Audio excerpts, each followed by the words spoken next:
नमस्कार दोस्तों, मेरा नाम गौरव है और मैं आपका स्वागत करता हूं अपने YouTube चैनल हॉरर स्टोरी पर। दोस्तों, हर सड़क एक मंजिल की ओर जाती है, लेकिन कुछ रास्ते ऐसे भी होते हैं जो सीधा अंधेरे में उतरते हैं।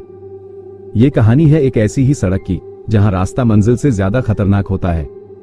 छलावा मार्ग, एक भूली हुई वीरान सड़क जिसे नक्शों में जगह नहीं मिलती, जहां कोई भी GPS काम नहीं करता और जहां हर कदम एक साजिश है, एक जाल। लोग कहते हैं कि इस सड़क पर साए चलते हैं जो चेहरा बदलते हैं, बातें करते हैं और फिर तुम्हारी आत्मा से तुम्हारी ही पहचान छीन लेते हैं। रात का वक्त था, स्याह, गहरा और एक अजीब सी खामोशी से भरा हुआ। हवा में एक अनदेखा तनाव घुला हुआ था। कहीं दूर जंगल की दिशा से उल्लू की आवाज गूंज रही थी और कभी कभी झाड़ियों में कोई आहट सी होती थी, जैसे कोई छिपकर उन्हें देख रहा हो। आरव ने गाड़ी की स्पीड कम कर दी थी। GPS फिर से लटक गया। उसने मोबाइल स्क्रीन पर झुंझलाते हुए कहा। नीलम ने अगली सीट पर बैठी बैठी बाहर झांका। चारों ओर घना जंगल, संकरी सड़क और बाईं ओर एक उबड़ खाबड़ घाटी। मोबाइल नेटवर्क पूरी तरह गायब था। मैंने कहा था ना, रात में इस रास्ते से मत चलना। लोग कहते हैं ये सड़क वैसी नहीं है जैसी दिखती है। आरव हंसा। ये सब गांव वालों की कहानियां हैं। हमने कितनी ही बार ऐसे जगहों की रिपोर्टिंग की है। कुछ नहीं होता, ये सब दिमाग का खेल है। लेकिन नीलम की आंखें शांत नहीं थी। उसकी उंगलियां बैग के स्ट्रैप को कसकर पकड़े हुए थी और चेहरा सफेद पड़ा था। वे दोनों एक पुरानी हवेली की फोटो स्टोरी पर काम करने निकले थे जो पहाड़ों के पार एक वीरान गांव में थी। शॉर्टकट लेने के चक्कर में वे इस सुनसान, बदनाम सड़क पर मुड़ गए थे। एक ऐसी सड़क जिसका नाम भूतों वाली घाटी पड़ चुका था। आरव ने जैसे ही स्टीयरिंग घुमाया, कार एक झटका खाकर रुक गई। गाड़ी जैसे किसी अदृश्य दीवार से टकरा गई हो। इंजन बंद हो गया, लाइट्स डिम होने लगी। बाहर एक सर्द हवा अचानक अंदर तक घुस गई। क्या हुआ? नीलम चौंककर बोली। पता नहीं। गाड़ी जैसे खुद ब खुद बंद हो गई। आरव ने चाबी घुमाकर स्टार्ट करने की कोशिश की, लेकिन इंजन ने आवाज तक नहीं की।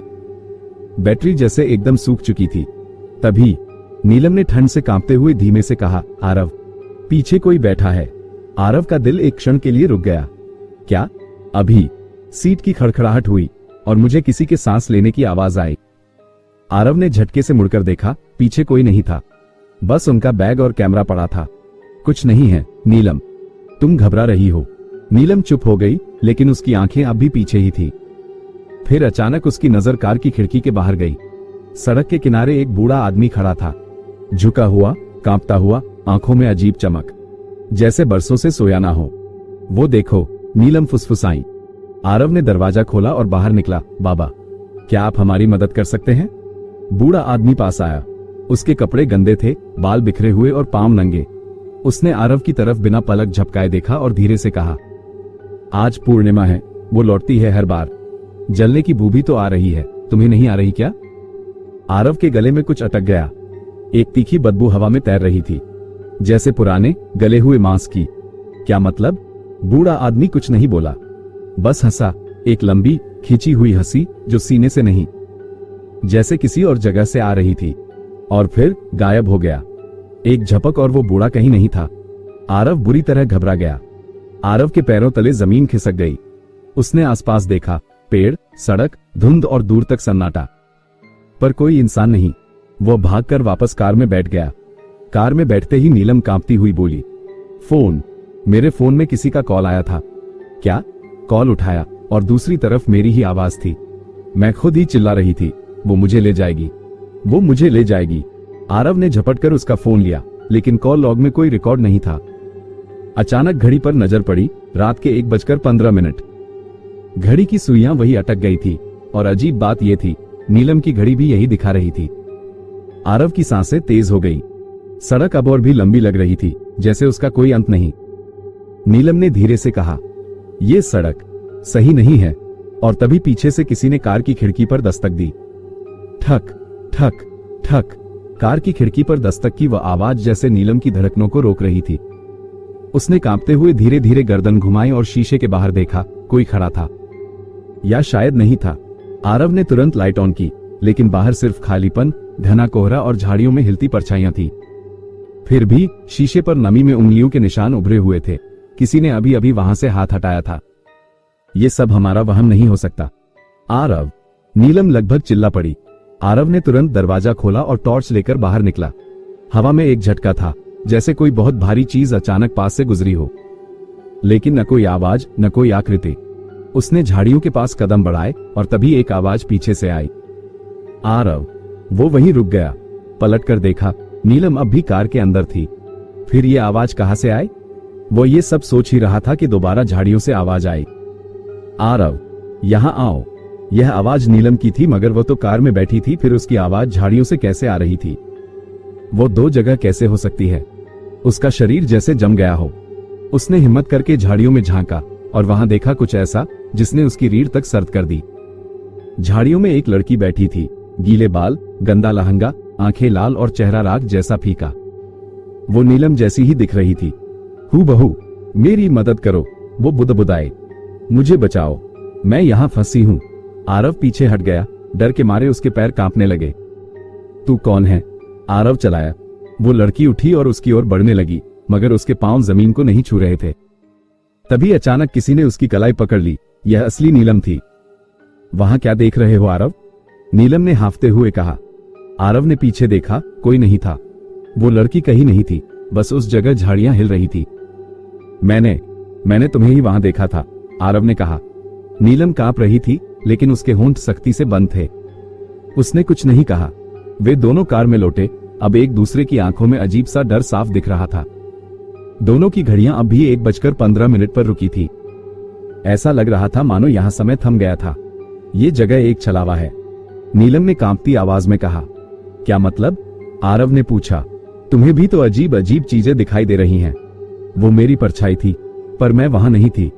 वो एक छलावा है, ऐसा रूप जो किसी को भ्रमित करने के लिए लिया जाता है। तुम ये सब कैसे जानती हो? तभी कार का दरवाजा अचानक खुल गया, जैसे किसी ने जोर से खींचा हो, और अंदर से एक तेज चीख निकली, लेकिन वह किसी की नहीं थी। वो बस हवा में गूंज रही थी, जैसे किसी अधूरी आत्मा का रोना। हम यहां नहीं रुक सकते आरव। नीलम ने उसके हाथ खींचे। हमें चलना होगा, पैदल, किसी भी तरफ, लेकिन यहां नहीं। वे दोनों टॉर्च लेकर सड़क पर आगे बढ़ने लगे। हर कदम के साथ ऐसा लगता था जैसे उनके पीछे कोई और चल रहा हो, जिसकी सांसों को वे दोनों महसूस कर पा रहे थे। एक जगह आकर उन्हें सड़क के किनारे एक टूटा सा माइलस्टोन दिखा, जिस पर धुंधले अक्षरों में लिखा था, मौत का रास्ता 1 किलोमीटर, जिसे देखकर दोनों और ज्यादा घबरा गए। ये कोई जगह नहीं है आरव, ये चेतावनी है, नीलम बुदबुदाए। और तभी टॉर्च की रोशनी अचानक खुद ब खुद बंद हो गई। अंधेरे में आरव ने महसूस किया कोई उनके बहुत पास था, बहुत पास। और फिर तभी अचानक नीलम गायब हो गई। नीलम! आरव चिल्लाया, मगर नीलम का कहीं कोई निशान नहीं था। सिर्फ उसकी चीखें हवा में चारों तरफ गूंज रही थी, अलग अलग टोन में। कोई रो रही थी, कोई हंस रही थी, कोई फुसफुसा रही थी। मुझे बचाओ, मैं यहां हूं, मुझे बचाओ आरव। आरव का सर चकरा रहा था। आरव ने जमीन पर नीलम की दुपट्टे का एक सिरा देखा, और वहीं उसके पास एक अधजली लकड़ी की डोली पड़ी थी। डोली से धुआं निकल रहा था और उसके भीतर से आवाज आई, उसी ने मुझे जलाया था। यह आवाज नीलम की नहीं थी। आरव पीछे हटा, लेकिन उसके पैर किसी चीज में उलझ गए। वो जमीन पर गिरा और तभी उसके सामने धुएं में एक चेहरा उभरा, वही बूढ़ा जो पहले दिखा था। मैंने कहा था ना, वो लौटती है हर बार। कौन? आरव चीखा। बूढ़े ने जवाब नहीं दिया, बस धीरे धीरे जलती डोली की ओर इशारा किया। और फिर डोली के अंदर से नीलम की चीख गूंजी। आरव की टॉर्च बुझ चुकी थी। चारों ओर स्याह अंधेरा पसरा था, घना, भारी और सांसें रोक देने वाला। उसके सामने अधजली लकड़ी की डोली पड़ी थी। राख, धुआं और जलती लकड़ियों की गंध वातावरण में भयानक भय भर रही थी। नीलम की चीखें अब भी उस डोली से आ रही थी, मगर कोई शब्द साफ नहीं था, जैसे दर्द और समय के बीच फंसी हुई आवाज हो। नीलम! आरव चिल्लाया और डोली की तरफ झपटा। लेकिन जैसे ही उसने डोली को छूने की कोशिश की, उसकी उंगलियां झुलसने लगी। पर वो आग नहीं थी, ठंडी जलन थी, जैसे किसी प्रेत की ऊर्जा हो। वो पीछे हटा और तभी एक झटका लगा। वो अब कहीं और था, एक दूसरी दुनिया में। आरव ने खुद को एक पुरानी हवेली के आंगन में पाया, सब कुछ धुंधला लेकिन साफ। नीलम उसके सामने खड़ी थी, शादी के जोड़े में, पर आंखें बंद थी। उसके चारों ओर सैकड़ों औरतें बैठी थी, सब चुप, पीली साड़ियां पहने, सिर झुकाए। फिर किसी ने आरव की पीठ पर हाथ रखा। वो पलटा और वही बूढ़ा आदमी वहां खड़ा था। तू आखिरकार आ ही गया। आरव कांप उठा। ये सब क्या है? नीलम कहाँ है? बूढ़े ने धीरे धीरे बताया। तू मौत के रास्ते पर चल रहा है। ये सड़क नहीं, एक कफन है, उन आत्माओं का जिन्हें कभी मुक्ति नहीं मिली। आरव का गला सूख गया। और ये सब? बूढ़े ने इशारा किया और नीलम की आंखें खुली, पर वो अब नीलम नहीं थी। उसकी आंखें काली थी, गालों पर राख थी और होठों से खून टपक रहा था। वो हवा में तैरती हुई आरव के पास आई।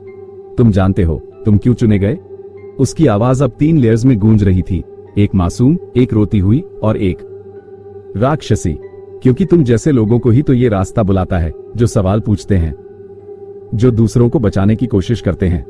आरव अब समझ चुका था, यह नीलम नहीं थी, वो एक छलावा थी। और असली नीलम? शायद वो अब भी कहीं इस दायरे में कैद थी। आरव ने आंखें बंद की और खुद को उस जगह वापस सोचने लगा जहां वे कार में बैठे थे, जहां सब शुरू हुआ था। फिर अचानक उसने एक झलक देखी, एक कुआं, सूखा और गहरा, उसके किनारे पीली चुनरी का टुकड़ा अटका हुआ था। वो समझ गया, असली नीलम उस कुएं के भीतर है। वो तुरंत उस दिशा में भागा, सब कुछ पीछे छूटता गया। हवेली, औरतें, बूढ़ा, सब। कुएं के पास पहुंचकर आरव ने बिना सोचे अंदर छलांग लगा दी। अंधेरे में गिरते हुए उसे कुछ आवाजें सुनाई दी, जैसे सैकड़ों लोग फुसफुसा रहे हों। गहराई में पहुंचकर उसे नीलम दिखी, बेहोश मगर जिंदा। आरव ने उसे खींचकर ऊपर लाने की कोशिश की, लेकिन तभी कुएं की दीवारों से हाथ निकलने लगे, जलती हुई उंगलियां, सड़ी हुई हथेलियां। तभी कुएं की दीवार से एक तेज रोशनी निकली जिसमें एक महिला की छवि नजर आ रही थी। आरव उसे पहचानता था, वो और कोई नहीं उसकी मां थी, जो कुछ सालों पहले एक एक्सीडेंट में मर चुकी थी। बेटा मेरा हाथ पकड़ो जल्दी, आरव की मां बोली। आरव ने लपककर अपनी मां का हाथ पकड़ लिया और तभी एक झटका लगा। फिर अगली सुबह उनकी आंख सड़क पर खुली। कार वहीं खड़ी थी। घड़ी अब सुबह के 5:45 दिखा रही थी। चारों ओर शांति थी। फिर नीलम और आरव सड़क से उठ गए। आरव का सर दर्द से फटा जा रहा था। उन्हें समझ नहीं आ रहा था, आखिर उनके साथ पिछली रात क्या हुआ था। वो डोली, कुआं, वो लड़की, वो बूढ़ा आदमी, कहीं भी कुछ नहीं था। कार अब भी वही खड़ी थी, जैसे वहां कुछ हुआ ही ना हो। वो दोनों फुर्ती से कार में बैठे और चाबी घुमाई। इस बार कार एक ही बार में स्टार्ट हो गई, जैसे मानो उसे कुछ हुआ ही नहीं था। फिर आरव ने बिना पीछे देखे कार दौड़ा दी। फिर वह दोनों कभी इस सड़क पर वापस नहीं लौटे। तो दोस्तों, ये थी आज की कहानी। उम्मीद है कि आपने इसे उतना ही इंटरेस्टिंग और रोमांचक महसूस किया होगा जितना मैंने इसे सुनाते वक्त किया। अगर आपको ये कहानी पसंद आई हो तो कृपया इस वीडियो को लाइक और शेयर जरूर करें। और अगर आपने अभी तक चैनल को सब्सक्राइब नहीं किया है तो अभी सब्सक्राइब करें, ताकि आप हमारी अगली दिलचस्प और डरावनी कहानियां सबसे पहले सुन सकें। और अंत में याद रखें, डर हमेशा हमारे साथ होता है, लेकिन सही समय पर सही कदम उठाने से हम उससे जीत सकते हैं। मिलते हैं अगली कहानी के साथ। तब तक अपना ध्यान रखें और डरे बिना जीने की कोशिश करें। धन्यवाद और खुश रहिए।